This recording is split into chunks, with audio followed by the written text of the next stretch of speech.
예, 안녕하십니까. 저는 현재 이제 서울 성북구에 있는 서경대학교에 있는 장교양성학과입니다. 장교양성을 하는 군사학과 최성정 교수입니다. 예, 반갑습니다.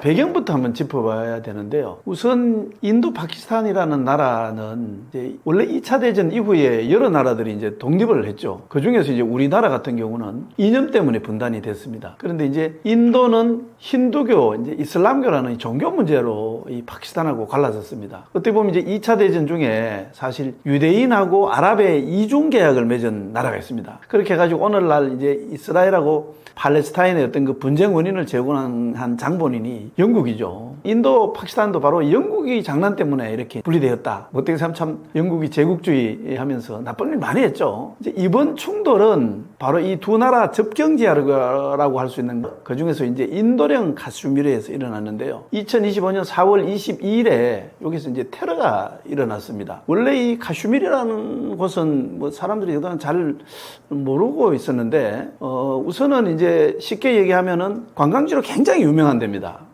풍광이 아름답고, 그 다음에 우리가 캐시미어라는 이거 이제 모직, 좋은 아주 고급 모직이 있는데, 이게 원래 원산지가 카슈미르에서 유래됐죠. 이 카슈미르는 원래는 이제 작은 하나의 토국이었는데, 이제 인도하고 파키스탄하고 갈라지는 그런 과정에서 이것도 이제 종교 때문에 원래 이 나라가 이슬람교가 대다수고, 이 왕은 또 힌두교도인, 이런 이제 아주 복잡한 구조 때문에 궁극적으로는 이제 인도령과 파키스탄령으로 이렇게 나눠져 있었습니다. 그러다 보니까 이게 오늘날 이제 세계의 화약고 중 하나로 불릴 정도로 그 대립과 갈등이 아주 심각한 곳입니다. 그래서 이 중에서 이제 바로 인도령 카슈미르 관광지에서 이 관광객을 콕 집어갖고 총기 테러를 했습니다. 그거는 관광산업이 이제 사실은 가장 핵심인데 관광산업을 죽이겠다는 이제 이런 목적이 좀 있었던 것 같아요. 이렇게 해서 이제 26명이 죽은 이런 사건이 발생을 했는데, 인도는 이 배후에 바로 이제 파키스탄이 있다. 특히 이제 파키스탄은 이슬람 국가고 원래 오늘날 테러를 가장 이제 많이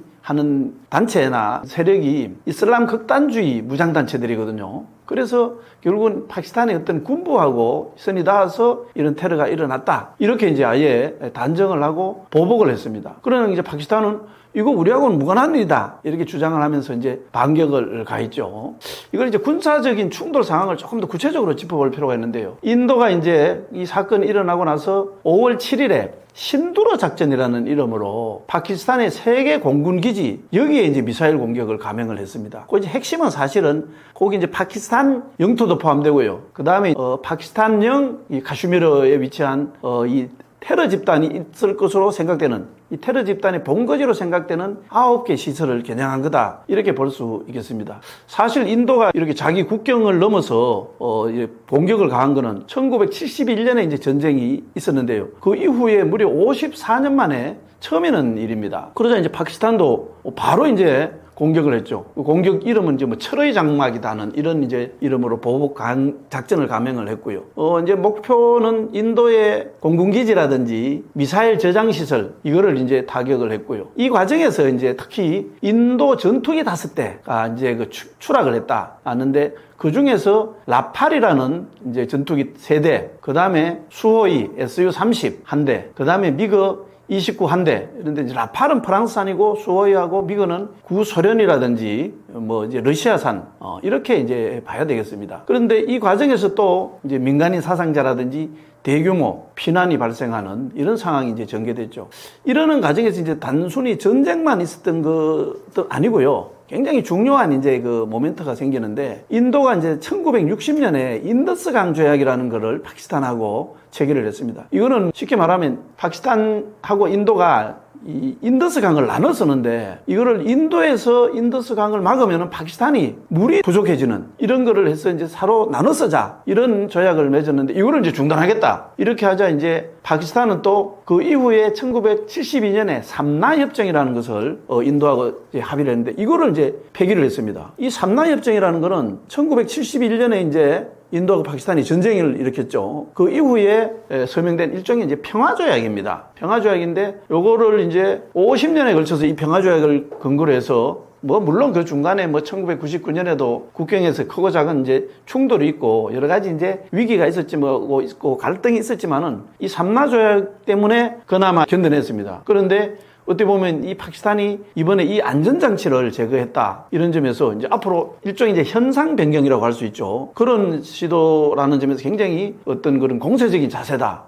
이렇게 볼 수 있겠습니다. 자, 그런데 이게 사실 이제 인도하고 파키스탄은 뭐 사실은 두 나라가 싸우는데 뭐, 자기들끼리 싸우면 되지. 뭐 이렇게 하지만은 국제사회가 걱정하는 게 큰 이제 그 요소가 하나 있습니다. 바로 두 나라 다 핵을 보유하고 있다는 거죠. 핵이라는 건 무기의 끝판왕이고 이게 단순히 두 나라 문제만 아니고 뭐 어떻게 보면 인류 전체의 문제하고 이제 직결되는 이런 거기 때문에 자칫하면 이 핵을 가지고 있는 두 나라가 핵으로 맞붙어서 전쟁을 한다면 엄청난 참극이 이제 우려되는 그런 상황이죠. 그렇게 하다가 결국은 이제 무력 충돌을 벌인 지 3일 만이죠. 지난 10일에 미국을 비롯한 이제 국제사회가 중재에 나서서 극적으로 휴전 합의를 했습니다. 우선 이제 미국도 처음에는 조금 약간 중립적인 입장 내지는 뭐 너희들 일인데 너희들이 해결해라. 이렇게 이제 약간 관망하는 자세가 있었는데요. 근데 두고 보다 보니까 이게 계속 이렇게 이제 확전이 되다 보면은 결국은 이게 이제 세계 주도국가는 미국이 신경을 쓰지 않을 수가 없고 그렇게 신경을 쓰다 보면 현재 이제 미국은 가장 이제 중요한 게 바로 중국을 견제하는 건데 이 중국을 견제하는 전략적 파트너로서 인도가 굉장히 중요한 위치를 차지합니다. 그러면은 인도의 어떤 도움을 받아서 중국을 견제하는데 이 차질이 생기지 않겠느냐. 그리고 신경이 또 이제 분산되는 거 아니냐. 이렇게 해서 나름대로 이제 트럼프 대통령을 중심으로 적극적 중재에 나선 것으로 보입니다. 뭐 어떻게 보면 중국도 이제 바로 이제 두 나라하고 이웃해 있는데 중국도 비슷한 입장이죠. 지금 미국하고 이제 뭐 관세 전쟁 이렇게 해서 정신이 없는 판에 자기들도 이 전력이 분산될 거 이걸 우려해가지고 그동안 양국에 서로 자제를 좀 해달라 이렇게 이제 요청을 해봤고요. 그 밖에도 이제 중동 국가인 나름대로 이해가 관계가 있죠. 사우디아라비아라든지 이란 같은 나라들도 직접 이제 양국 당국자들을 만나서 좀 휴전해라. 확전하면 안 된다. 이렇게 이제 요청을 한 바 있고요. 그 밖에 이제 G7 국가의 외교장관들도 이제 두 나라에게 최대한 좀 자제력을 발휘해 달라. 이렇게 해서 나름대로 직접 대화를 좀 해라. 이렇게 한 바가 있는 게 여러 가지 이제 맞물려서 이렇게 극적 휴전 합의에 이뤘다. 이렇게 보면은 되겠습니다. 이제 그 파키스탄 국방부가 전투기 5대를 이제 격추했다. 이렇게 주장하는데 이 전투기 5대 중에 바로 이제 인도가 최근에 프랑스에서 들어왔죠. 이 최신의 전투기입니다. 이 라팔이 3대나 포함되어 있습니다. 그래서 이게 뭐 사실은 진짜냐 거짓말이냐 이제 이런 것도 이제 논란이 있는데 일단 실제로 이제 SNS 같은 데 보면은 전투기 추락 잔해로 추정되는 영상이 올라와 있고 미국 당국자들도 직간접적으로 이거를 이제 확인하는 그런 걸로 볼 때는 거의 사실인 것 같습니다. 이 라팔은 어떤 이제 전투기냐면은 프랑스가 개발한 4.5세대 전투기입니다. 지금 5세대까지 나가 있죠. 4.5세대 전투기인데 여기에 보면 이제 AESA라고 하는데 이게 능동 위상 배열이라고 할 수 있고요. 그에 따른 이제 아주 고도의 이제 레이더가 장착되어 있습니다. 그 다음에 이제 MICA라고 해서 중거리 공대공 미사일, 비행기끼리, 전투기끼리 싸우는 그런 미사일. 그 다음에 이제 전자전 시스템 스펙트라 이런 걸 탑재한 아주 최신의 기종이라고 할 수 있죠. 이 라팔을 인도가 어떻게 해서 갖게 됐느냐 하면은 여기 앞서서 2019년에 카슈미르 지역에서 이제 그 파키스탄하고 약간 분쟁이 있는 과정에서 미그 21 이거를 2대나 격추당한 그런 이제 수모를 겪었습니다. 그래서 이 공군력을 좀 강화해야 되겠다 이렇게 해서 이제 최신의 전투기라고 할 수 있는 이 라팔을 프랑스에서 도입을 했죠. 그런데 이 라팔 격추가 사실 이제 사실이라고 한다면은 인도 공군력의 핵심 전쟁이라고 할 수 있을 텐데 이게 이제 무력화됐다는 이런 의미이기 때문에 상징적 타격이 굉장히 크다고 볼 수 있겠습니다. 더 이제 재밌는 거는 어떻게 보면은 이제 중국인데요. 중국이 그동안 첨단 무기 개발에 엄청난 이제 자원을 쏟아부었죠. 세계 이제 패권 국가로 가기 위해서. 그런데 사실 중국은 미국하고 달리 40년 이상 직접 전쟁에 참여해서 대규모 전쟁을 치른 그런 이제 경력이 없습니다. 전력이. 그렇기 때문에 이런 무기들을 개발은 했고 뭐 돈을 쏟아부었지만은 실험할 수 있는 그런 기회가 없었는데 이번에 바로 그 파키스탄이 중국산 무기에 이제 굉장히 크게 의존하고 있는데 이 파키스탄이 인도하고 충돌하면서 이제 그 대신에 인도는 대신에 서방 무기, 미국을 중심으로 서방 무기에 많이 의존하고 있었는데 여기 충돌해서 한번 싸워봤고요. 심지어는 이제 이 라팔을 격추시키는 그 위력까지 검증할 수 있기 때문에 아마 공개적으로는 지금 아직 반응을 보이지 않고 있지만 내심은 굉장히 흐뭇해하고 고무되어 있을 걸로 이렇게 보입니다. 또 이제 이 라팔은 어떤 이제 점이 있느냐 하면 원래 인도네시아가 우리나라하고 이제 그 KF-21 4.5세대 전투기죠. 이 개발을 계약을 같이 이제 해서 개발을 하기로 하는 중에 약간 이제 뭐 돈도 뭐 제대로 치르지도 않고 이렇게 좀 애를 먹이다가 튀르키예의 KNN이라고 전투기가 있습니다. 그 다음에 이제 지금 얘기하는 프랑스 라팔, 요게 이렇게 관심을 보이면서 양다리 전략을 이렇게 간보기를 요거를 할까 저거를 할까 이러다가 최종적으로 이제 라팔을 도입을 하기로 이렇게 결정했기 때문에 우리나라 입장에서 보면은 인도네시아가 우리를 조금 배반했달까 이렇게 이제 했고, 실제로 보니까 라팔이 중국산 비행기에도 이제 쪽을 못 쓰는 이런 이제 모양새가 되면서 과연 정말 쟤들이 어떻게 생각을 할까, 요게 사실 관심이 있죠. 근데 뭐 이제 현재로는 하여튼 인도네시아가 태연한 척 하고 있고 뭐 직접적인 반응을 보이지 않는데 아마 그 실제로 좀 당황했을 거다, 당황했다, 이런 평가가 지금 나오고 있습니다.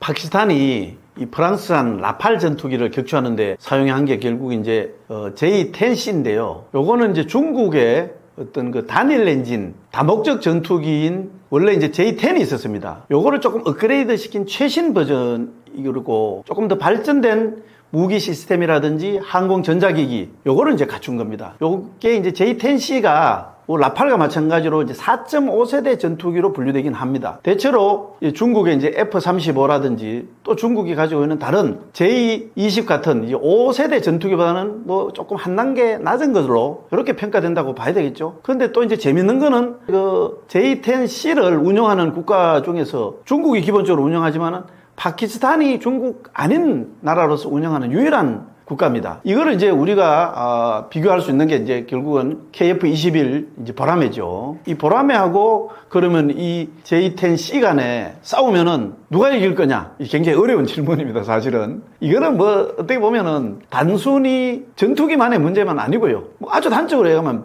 조종사가 얼마나 기술이 있느냐, 조종 능력이 있느냐, 이것도 이제 뭐 해당이 될 테고요. 그 다음에 뭐 예를 들어서 이제 연합작전 같은 거, 뭐 조기경보 체제라든지, 그 다음에 이제 어떤 지형이라든지, 뭐 전자전이 어떻게 지원되는지, 지상지원 자산이 어떤 건지, 이런 게 따라서 다 달라질 수 있다고 봐야 되죠. 그래서 누가 싸우면 누가 이기냐, 이건 정말 어려운 질문입니다. 그렇지만 우선은 이제 기술적으로는 비교를 해볼 수가 있겠죠. 이 기술적으로 비교를 해본다면 KF-21이 그 보라매가 제가 볼 때는 근소하게 앞서거나 뭐 거의 대등한 수준이다, 이렇게 볼 수 있겠습니다. 이 KF-21은 우선 이제 조기경보 체제라든지 데이터 링크라든지 그 다음에 이제 그 전자적 능력, 이런 게 따라서 결국은 싸워봐야 알겠지만은 이 KF-21이 갖고 있는 신형 AESA 레이더라든지 그 다음에 항전 장비가 굉장히 큰 강점이라는 점에서 뭐 결코 꿀리지 않는다, 이렇게 보겠습니다. 다음으로 이제 또 비교해 볼 게 있죠. 이제 중국의 J-20입니다. 이거는 명목상 5세대 전투기인데요.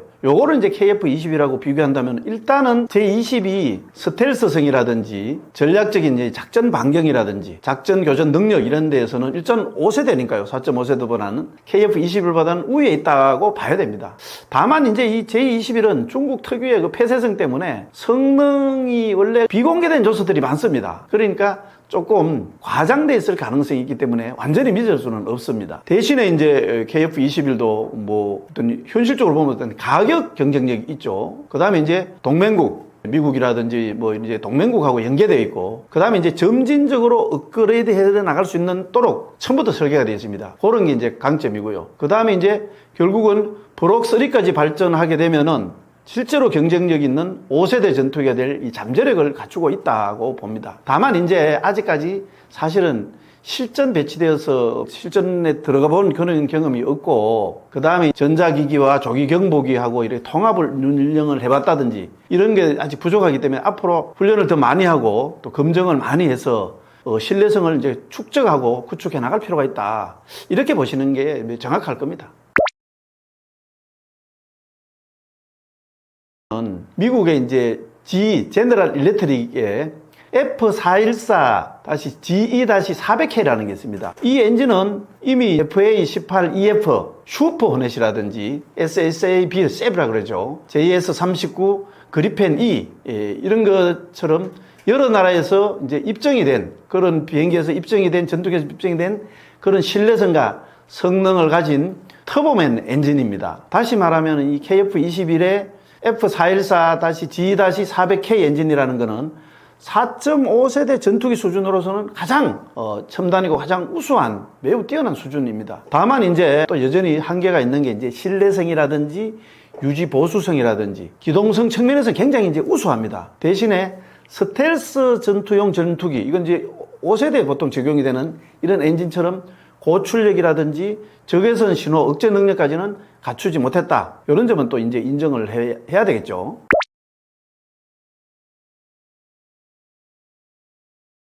라팔이 파키스탄 공군에서 이제 격추되는 이 상황이 아직까지 확정적이지 않지만은 사실로 확인된다면 국제 전투기 시장에서 어쨌든 간에 그 중국산 전투기하고 싸워서 붙어서 이제 떨어졌다는 이 이미지 타격이 이제 분명히 있을 겁니다. 그 대신에 이제 경쟁 관계라고 할 수 있는 KF-21 보람의 이제 주목도도 상승으로 이어질 가능성이 있죠. 다만 이제 이게 실제로 KF-21의 판매량이 증가할지 이런 거는 나름대로 이제 여러 가지 조건이라든지 변수를 따져봐야 되죠. 먼저 이거를 제가 하나하나 좀 짚어볼 필요가 있겠는데요. 우선은 그러면 판매량이 과연 늘어날까? 요거를 이제 따져보면요. 첫 번째는 이제 앞에서 말씀드린 대로 라팔의 이미지 하락이 대체제 수요로 KF-21이 선택될 가능성은 있습니다. 라팔이 그동안 고성능 전투기로 명성을 쌓아왔지만은 이 격추됐다는 거는 어쨌든 간에 성능이라든지 생존성에 있어서 뭐 어떠한 이유가 있든지 의문을 갖게 만드는 게 사실이죠. 그래서 이 틈을 타서 사실은 이제 라팔보다 가격이 저렴하면서도 성능은 거의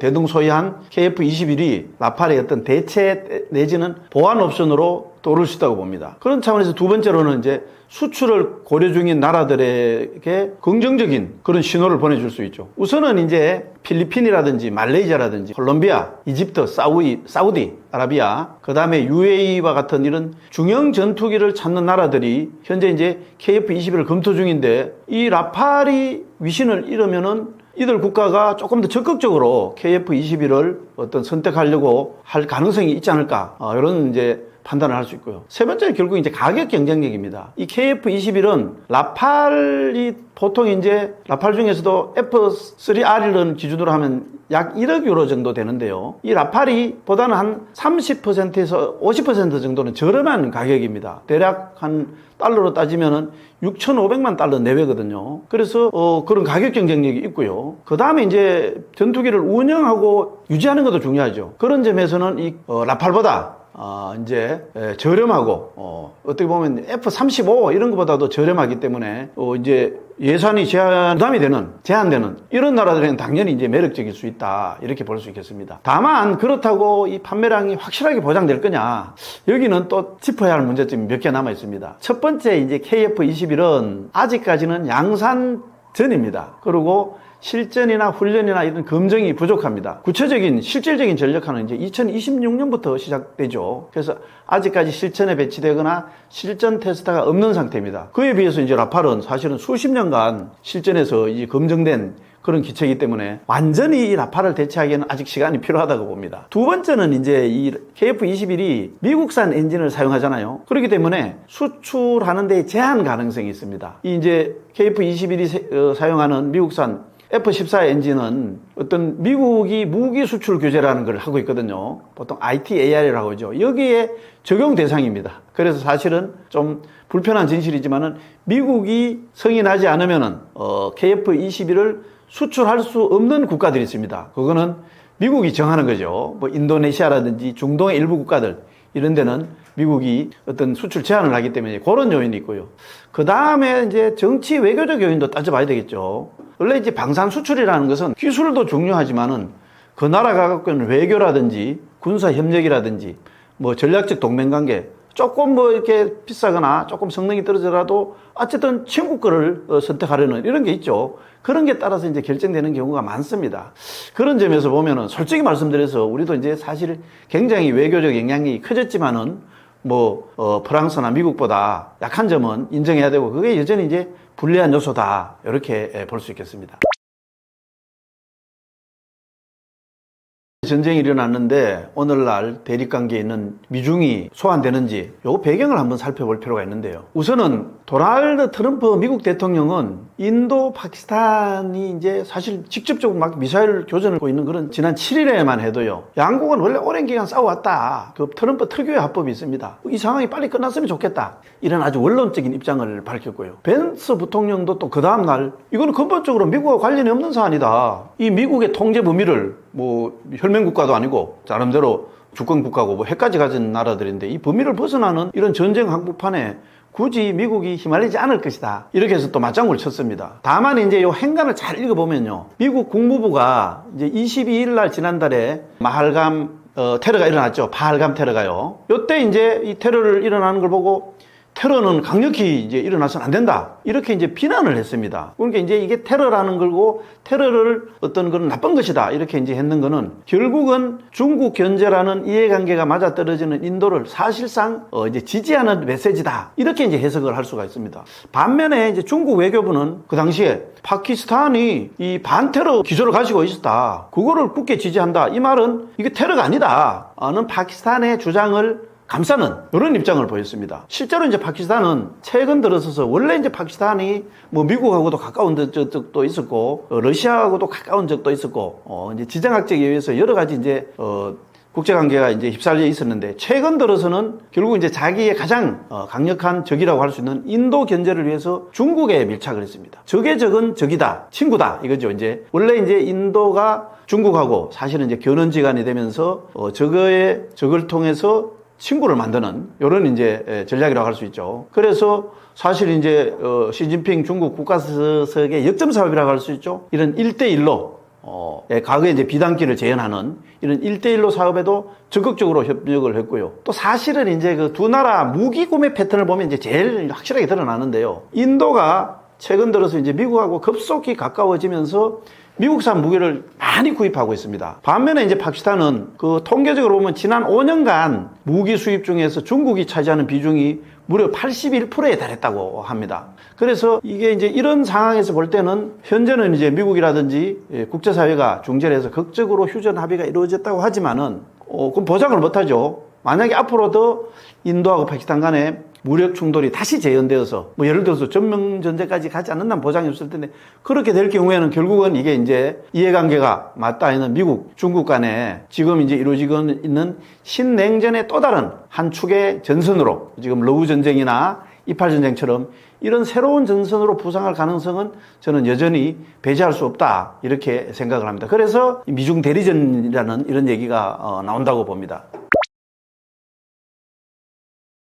파키스탄이 전면적인 휴전에 합의한 것은 사실입니다. 상대방 이제 그 당국자들 대변인들도 발표를 했죠. 원래 이제 제일 먼저 이거를 공개한 거는 트럼프 대통령이 이제 SNS 공개를 했지만은 어쨌든 인정을 했습니다. 양쪽 다. 그런데 이 이후에도 양측이 이제 총구를 맞대고 있는 어떤 실질 통제선이라는 게 있는데 그 인근에서 뭐 계속 이제 폭발음이 들리고 뭐 이런 이제 일이 일어났습니다. 그러니까 또 양국은 이게 상대방이 휴전 합의를 해놓고 당신이 위반했다. 책임을 떠넘기고 서로 이제 핏대를 세웠죠. 사실 이제 이거 행간을 잘 봐야 되는데요. 마코 루비오 미국 국무장관이 어떤 얘기를 했느냐 하면은 이 합의와 관련돼서 인도와 파키스탄 정부가 즉각적인 휴전에 합의하고 나서 일단 합의는 했다. 구도 합의죠, 이거는. 그러고 나서 중립적인 장소에서 나머지 여러 가지 이제 문제가 남아있죠. 이 문제에 대해서 강범위한 논의를 시작하는데 합의했음을 발표한다. 이렇게 이제 밝혔습니다. 이 말은 이 휴전이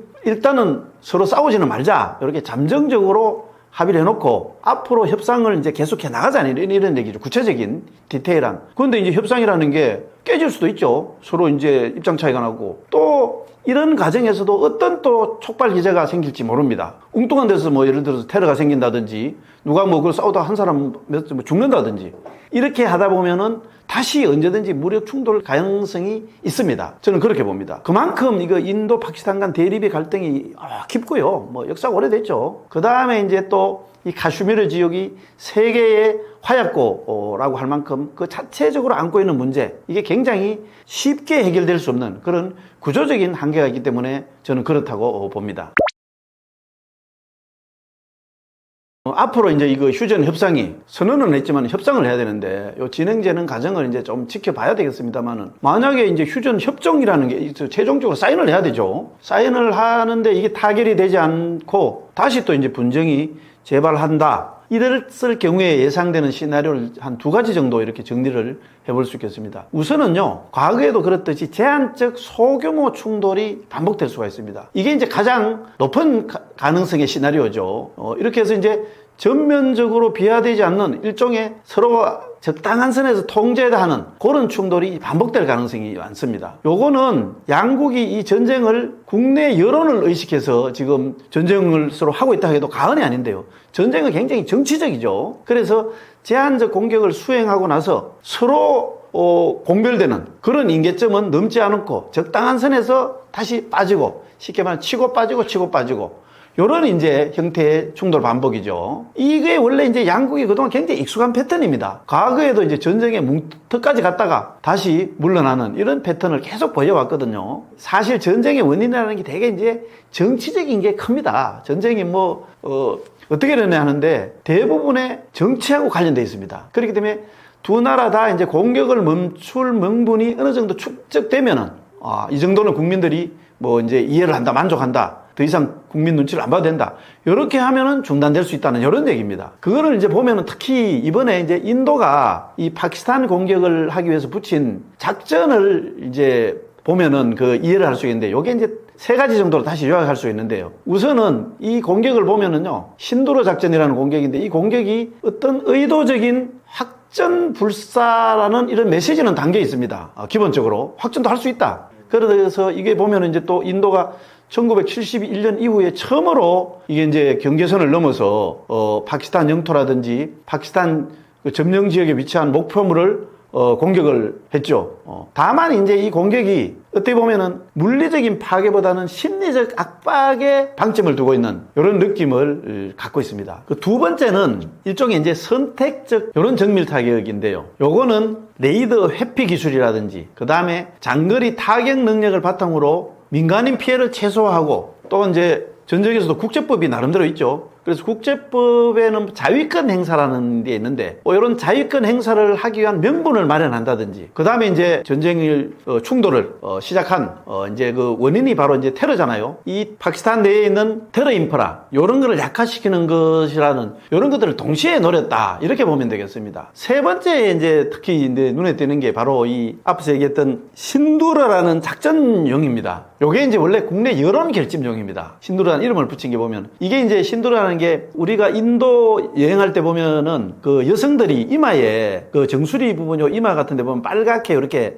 칠하는 게 있죠. 요게 이제 신두르라고 하는데 이게 이제 남편의 건강을 기원하고 이런 거라고 하기도 하고요. 대개 이제 힌두 문화에서는 보호와 단결을 상징합니다. 그래서 이제 인도 국민들에게 우리가 왜 싸워야 되느냐 이런 군사 행동에 정당성을 부여하는 어떤 정치적 내러티브로 활용하는 그런 뜻이 이제 굉장히 엿보입니다. 사실 이제 그 과거에도 보면요, 인도의 특히 이제 집권 세력이 있죠. 집권당들이 정권이 이제 위기가 처할 때, 이럴 때는 이제 파키스탄하고 어떻게 보면 약간 의도적으로 충돌을 하기도 하고요. 특히 이제 중국도 인도에 이제 그 국경을 맞대고 대립되고 있죠. 그래서 중국하고도 이제 대립 긴장을 하는 이런 관계를 정치적으로 이용을 많이 했던 전력이 있습니다. 재밌는 사례 같은 경우는 이제 중국하고 인도는 히말라야 지역 같은 데 보면은 이제 국경이 굉장히 조금 모호합니다. 아니면 산사태가 나서 바뀔 수도 있고 그런데 그럴 때 이제 인도의 집권당이 조금 여론에서 밀리고 자칫하면은 선거에 패배할 그런 우려가 있다. 이러면은 거기서는 총도 쓸 필요가 없습니다. 몽둥이 들고 가서 중국 사람들하고 몇 번 싸움 붙고 이러면은 바로 그냥 인도의 여론이 돌아서는 이런 거를 재미를 많이 봤기 때문에 이런 측면이 상당히 있다고 봐야 되죠. 그래서 이제 이런 어떤 확전을 하지 않으면은 자전 충돌로 여러 가지 정치적인 효과를, 심리적인 효과를 넣는 게 이제 기본이라고 한다면은 사실 이제 우리가 다음에 또 생각해야 될 거는 뭐냐면 가장 위험한 것은 바로 이제 전면전이죠. 전면전은 사실은 이제 핵까지도 생각을 해봐야 되는데 두 나라 다 핵을 갖고 있기 때문에요. 근데 그렇게 해서 이제 확전될 경우인데 요거는 일단은 파키스탄 입장에서 먼저 생각을 해봐야 됩니다. 왜냐하면 파키스탄 입장에서는 이번에 인도가 인더스강 조약 IWT라고 하는데요. 이거를 이제 중단하겠다. 이렇게 선언했는데 이거는 파키스탄의 생존을 위태로 하고는 아주 실존적인 위협입니다. 왜 그러냐면 파키스탄의 그 인더스 강은 인도도 마찬가지지만은 생명의 젖줄입니다. 그러면서 이거를 건드리는 건 아킬레스건이라고도 할 수 있습니다. 이게 사실은 이제 이 젖줄이 끊어지면 어떻게 됩니까? 파키스탄의 2억 4천만이 되는 이 인구가 식량, 민생, 경제 안보에 바로 직결되는 그런 아주 중요한 게 바로 인더스 강입니다. 그래서 파키스탄 입장에서는 인도가 만약에 물 공급을 중단한다. 이거는 뭐 진짜 전쟁하자는 거죠. 이 명백한 전쟁 해지로 간주를 하고 있고요. 그렇게 되면 국력의 모든 스펙트를 다 동원해서 대응 보복해야 되겠다는 게 앞으로도 물론이고 기존에 이제 일관된 입장입니다. 이게 이제 정말 이렇게 해서 해결이 안 되면은 핵사용까지도 이제 포함되는 거죠. 특히 이제 그 파키스탄이 이제 정해놓고 있는 핵사용 독트린이라는 것은 특유의 이제 공세적 성격으로 한 명이 없습니다. 그건 바로 이게 인더스 강하고 이제 직결되어 있습니다. 국가들이 핵을 가지고 있지만은 대개 이제 선제 불사용, 먼저 사용은 하지 않는다. 요게 이제 원칙이거든요. 요거를 아예 이제 우리는 그렇게 할 수가 없다. 설령 인도가 먼저 핵무기를 사용하지 않더라도 우리가 먼저 선제 공격을 할 수 있다. 이걸 아예 명시적으로 언급했습니다. 그만큼 이제 인도보다는 약자고 군사력도 조금 지쳐 있고, 그 다음 인도서 강이라는 이런 젖줄도 이제 인도가 잡고 있고요. 그렇습니다. 요컨대 만약에 양국 간의 물전쟁이 확대된다면 언제든지 핵전쟁으로 비하할 수 있는 이 트리거, 방아쇠가 될 수 있다는 것이죠.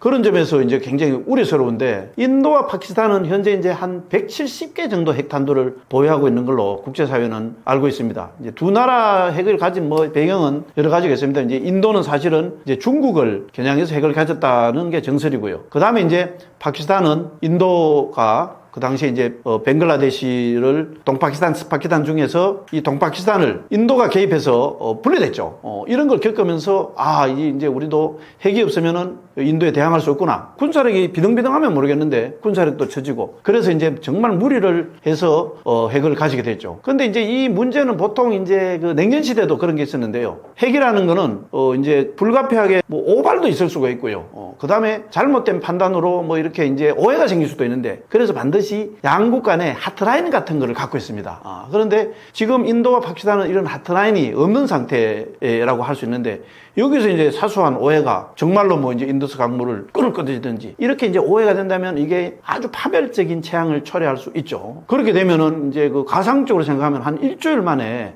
수천만 명이 죽을 수 있고요. 요게 이제 인도 파키스탄한테만 문제가 되는 게 아니고 전 세계에 그 핵에 핵기울이 오죠. 이렇게 오면은 20억 이상 인구가 굶게 되는 이런 이제 파급 영향을 줄 수 있다는 이런 분석이 있습니다. 자, 여기서 이제 또 마지막으로 살펴볼 거는 인도 파키스탄 전쟁이 그러면 과연 세계 3차 대전까지 확전될 가능성이 있느냐. 요거는 정말 어떤 그 정량적인 확률을 명확하게 제시하기 굉장히 어렵지만은, 결론부터 말씀드리면은 전문가들이라든지 전략 분석 가드 사이에서는 매우 낮은 확률로 평가되고 있습니다. 심지어는 뭐 그냥 1, 2% 정도, 요 정도밖에 추정하지 않는 경우가 많습니다. 이거는 왜 그러냐면은 인도 파키스탄은 궁극적으로 비핵심 지역입니다. 지구 전체로 볼 때는. 그래서 비핵심 지역에서 국지적인 설령 핵 충돌이 일어나더라도 이게 세계대전을 자동적으로 폭발하지 않는다는 현대 전략 이론의 기본 전제를 반영했다. 이렇게 보면은 되겠습니다. 하지만 이제 이 두 나라 전쟁이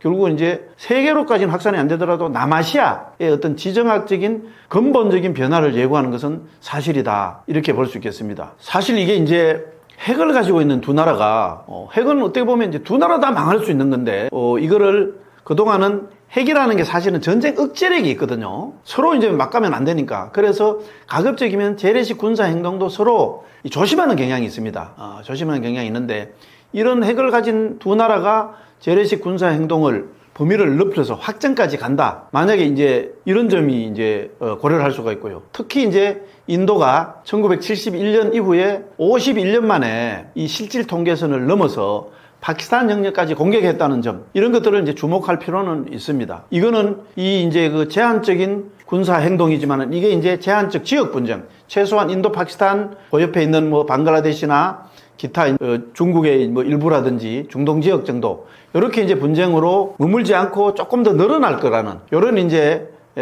전제가 되죠. 과거에는 이런 지역적이고 제한적인 군사 행동이 제한적 지역 분쟁에 한정될 거라고 봤는데, 이런 암묵적인 전제가 이제 과연 먹히 들어가느냐, 이런 어떤 거를 시험하는 그런 시험대다, 이렇게 봐도 되겠습니다. 그 인도 파키스탄 전쟁은 뭐 사실상 이제 한반도에서 멀리 떨어진 지역이고요. 또 우리가 뭐 전략적으로 그렇게 밀접한 지역은 아니지만 거기에서 이제 일어나는 분쟁인데, 그렇더라도 이게 이제 우리가 현재 상태를 넘어서서 전면전으로 확산된다, 그렇게 한다면 어쨌든 간에 그 충격은 우리나라에도 중대한 영향을 미칠 수 있다고 봅니다. 일단 이제 인도는 연간 한 $100 이상의 수출 시장이고요. 그 다음에 이제 삼성이라든지 현대차 같은 데서 우리 이제 주요한 기업이 현지에 생산 거점을 두고 있습니다. 그 다음에 이제 파키스탄에도 우리 한국 기업들이 이제 진출해 있죠. 이 파키스탄에 진출한 기업들은 대개 이제 파키스탄으로 부품을 수출해서 현지에서 조립하는, 과거에 우리가 했던 그런 식이죠. 조립 구조입니다. 그런데 이제 조립 공장의 가동이 중단되면은 이게 이제 부품 재고가 이 창고에 쌓여버리고, 그 다음에 또 그렇게 하다 보면서 우회 운송 비용이 발생해서 자금 운용에 부담이 가중될 겁니다. 각 기업으로서는. 또 무력 충돌이 더 장기화되면은 결국은 이 공급망이 굉장히 중요한데 공급망 차질이 되고 수출 피해가 이제 불가피할 걸로 봅니다. 나아가서 이걸로 인해서 중동 전체 정세가 이제 불안해질 수가 있죠. 그러면 이제 해상로까지 차단될 가능성이 있고요. 그러면 이제 과거에도 경험해 왔지만 유가가 급등하고, 유가가 급등하면 전력도 가격도 상승하고, 이러면 한국 전쟁 전반에 피해를 줄 수 있고요. 이게 이제 금융시장 불안정으로도 이어질 수가 있죠. 그러면서 뭐 코스피가 하락한다든지 원화가 약세를 보인다든지 외국인 투자자가 이탈한다 같은 이런 금융 충격도 현실화될 수 있다고 봐야 됩니다. 외교적으로 생각해 본다면은 우선은 우리가 인도와 현재 조금 더 전략적 협력을 유지를 하고 있습니다. 그렇지만 또 파키스탄도 전혀 무시할 수 없습니다. 그러면서 두 나라 사이에서 어느 정도 균형을 보고 눈치를 봐야 되는 이런 복잡한 상황에 놓이게 되죠. 그래서 이렇게 양국 사이에서 중립을 유지한다는 건 사실은 어느 한 편을 드는 건 쉬운데, 이게 중립을 유지한다는 게 이렇게 쉬울 것 같지만 그렇게 쉽지 않습니다. 그래서 이게 이제 외교적 부담으로 다가올 수 있게 되죠. 그리고 이제 이게 정말 전선이 확정되어서 3차 세계대전까지 가지는 않더라도 어쨌든 간에 이제 미국, 중국이라든지 이런 강대국이 개입을 할 가능성이 있고요. 그렇게 된다면은 현재 이제 우리 동북아 안보 지형은 대체로 한미 일대 북중러라는 이런 이제 대립 구도 속에서 신냉전이 형성되어 있다고 보면 되는데, 이것도 이제 변화될 가능성이 있습니다. 그러면서 한국의 이제 안보 정책도 재편을 해야 되는 그런 게 있죠. 예를 들어서 인도가 이 파키스탄 전쟁에서 몰려있고 미국도 여기서 어느 정도 인발브되고 그런데 그러면은 중국이 이 틈을 타서 대만 침공을 감행할 우려도 있습니다. 원래 이제 인도가 중국이 대만 침공을 함부로 할 수 없는 여러 가지 이유가 있는데, 그 중에 하나는 대만 침공하는 중에 인도가 자기들을 저쪽에 뒤에서 뒤통수를 때리면 어떡하냐, 이것도 있거든요. 그런데 이제 그 염려가 없어지면은 대만 침공을 할 수도 있고요. 그 다음에 이제 그런 상황에서 북한도 무력 도발을 할 수가 있다, 뭐 이렇게 이제 가정을 할 수가 있습니다. 다만 이제 우리로서는 약간 이제 기회적인 측면이 있습니다. 남의 불행이 나의 행복이다, 뭐 이런 얘기라고 할 수 있는데, 결국 이제 싸우면은 무기 수요가 급증하죠. 그러면은 이제 우리나라 방산기업에는 아무래도 기회가 될 수 있을 겁니다. 사실 인도는 이미 그 K9 자주포 이걸 이제 수입한 바 있고요. 그렇게 이제 양측 간의 대립 갈등이 시작하면 됩니다. 인도에서부터 이제 일단은 우리 K방산에서 수출 확대를 할 수 있고, 뭐 급하면 파키스탄도 우리한테 손을 벌릴 수가 있고, 이렇게 돼서 어떤 무기를 수출하는 방산기업은 나름대로 또 도움이 되지 않을까, 이런 측면도 있다고 생각을 합니다. 사실 이제 인도 파키스탄 전쟁이 아니더라도 현재 국제사회는 큰 변화를 맞고 있습니다. 원래 이제 2차 대전 이후에 이 국제 질서는 대체로 이제 우리가 냉전을 거치고 tan냉전을 거치면서 다이내믹한 그런 변화를 보였지만, 어쨌든 간에 큰 줄기로 보면요, 대개 이제 미국이라는 이제 그 서방 세계의 중심이 있습니다. 이제 뭐 주로 이제 기독교 문명국가를 중심으로 해서 자유민주주의 체제를 수호하는 그런 이제 어떤 기본 틀이 있고요. 그 다음에 이제 반서방이라는, 뭐 흔히 이제 러시아, 중국, 이란 뭐 이런 반서방이라는 과거에는 이제 소련이었죠. 그 다음에 소련의 어떤 그런 연맹이라든지 뭐 이런 국가들이 있었지만, 어쨌든 큰 줄기로 보면은 나름대로 이제 이분법적 구도가 형성되어 있었습니다. 거기에는 대체로 이제 미국이 뭐 냉전 때든 탈냉전 때든 세계 경제 역할을 하면서 서방 세계가 어떤 힘드는 게 생기면 방패막이 역할을 하고 이렇게 했죠. 근데 이게 이제 흔히 말하는 미국 우선주의입니다. 아메리칸 퍼스트라고 하기도 하고요. 메이크 아메리카 그레이트 어게인이라는 이 미국 우선주의로 철저히 무장된 이 트럼프 2기 행정부가 출발하면서 국제사회가 이제 큰 소용돌이에 빠져 있습니다. 이게 이제 결과적으로 과거처럼 선악이라든지 뭐 가치라든지 이런 논리보다는 국익과 힘이 최우선인 이런 냉혹한 국제 질서가 도래했다고 봐야죠. 여기서 이제 세계 각국은 각자 도생입니다. 스스로 살아남기 위해서 이제 몸부림을 치고 있다고 봐야죠. 이런 속에서 우리나라도 이제 예외가 아닙니다. 우선은 알려졌다시피 당장 산업사회 전반에 엄청난 변화가 일어납니다. 그 다음에 이제 지금도 이제 관세 압박에 따라서 또 경제 상황에 어려움이 따를 수밖에 없죠. 그러면서 트럼프가 이제 얘기하는 방위비 인상이라든지 주한미국 감축이라든지 이런 안보상의 부담 요인도 상당합니다. 게다가 이제 최근에 북한이 이제 러시아에 파병까지 했죠. 이거는 동북아 안보 지형에 이제 큰 영향과 파장을 예고하고 있습니다. 여기에 덧붙여서 아직까지는 현실화되지 않지만은 트럼프 대통령이 당선되기 전부터 당선되고 나서도 취임하고 나서도 우리의 민족의 명운하고 가장 핵심적인 문제인 북한 핵 문제를 두고 마치 한국을 제치고 김정은하고 직접 대화하겠다. 흔히 말하는 코리아 패싱이죠. 이런 우려마저 나타나고 있는 상황입니다. 이 와중에 이제 현재 2차 대전 이후에 큰 전쟁이 한꺼번에 두 번 일어나는 건 처음이라고 하는데요. 이 러우 전쟁과 이팔 전쟁이 지금 아직도 ING입니다. 여기에다가 이제 인도, 파키스탄까지 앞으로 어떻게 진행될지 모르겠지만은 이게 이제 정말 어떤 상황으로 전개되느냐에 따라서 한국의 안보 지형이 굉장히 점점 더 복잡해지고 있다. 이렇게 볼 수 있겠습니다. 어쨌든 우리로서는 외교 안보 자산을 총동원해서 이 난국을 극복해야 됩니다. 그렇지만 아직까지는 제가 볼 때는 뭐니 해도 가장 중요한 거는 우리가 꼭 지켜야 할 것은 바로 이 한미동맹이고 이 한미동맹의 기초에서 이 문제를 풀어나가야 된다. 이렇게 볼 수 있습니다.